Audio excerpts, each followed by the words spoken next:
आणि आता पाहणार आहोत मोठ्या बातम्या। वाघ्याची अडचण की होळकरांनी निधी दिला याची अडचण अहिल्यादेवी होळकर यांचे वंशज भूषणसिंह राजेंचा टोला तर वाघ्या कुत्र्याच्या स्मारकावरून राजकारण करणारे छत्रपती शिवरायांच्या स्मारकाबाबत गप्प का ठाकरेंचा सवाल।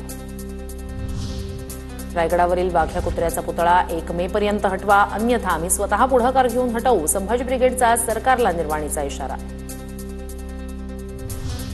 रायगडावरील वाघ्या कुत्र्याच्या स्मारकाला संभाजी भिडेंचं समर्थन संभाजीराजे भोसले बोलतायत ते 100% चूक वाघ्या कुत्र्यानं चितेत उडी घेतली हे सत्य संभाजी भिडेंचं वक्तव्य।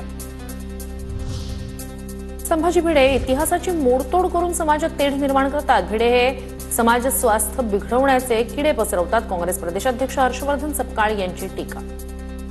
भिडे जे आहेत हे सातत्याने वादग्रस्त विधान करणे समाजात तेढ निर्माण करणे इतिहासाची तोडमोड करणे असं ते सांगत असतात।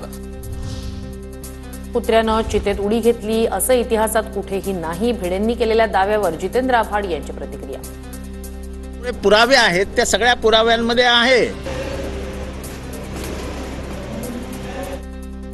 स्तोत्र एकही पुरावा एकही बखर कुठे कुत्र्याने चित्तेत उडी घेतली हे कुठेही दाखवत नाही। वाघ्या कुत्र्यात दंतकथा इतिहास संशोधक जयसिंगराव पवार यांची प्रतिक्रिया तर वाघ्याचा स्मारक हटवावं जयसिंगराव पवार यांची मागणी। वाघ्या कुत्रा ही एक दंतकथा आहे मुळात ही एक कविकल्पना आहे काय सरकारने जास्तीत जास्त लवकर करावं। इच्छा नसताना पुरुष वैद्यकीय अधिकारी माझी वैद्यकीय चाचणी करायचे पुरुष पोलीस अधिकारीही वारंवार अत्याचाराबाबत विचारत होते। स्वारगेटमधल्या पीडितेचे गंभीर आरोप केसमध्ये सरकारी वकील म्हणून सरोदेंची नियुक्ती करण्याची मागणी। स्वारगेट बलात्कार पीडितेनं केलेले खुलासे अत्यंत गंभीर आणि धक्कादायक सुषमा अंधारेंची प्रतिक्रिया आरोपांची सखोल चौकशी होण्याची गरज राज्य सरकार या पत्राची गंभीर दखल घेईल अशी अपेक्षा अन्यथा न्यायासाठी रस्त्यावर उतरावं लागेल असा इशारा।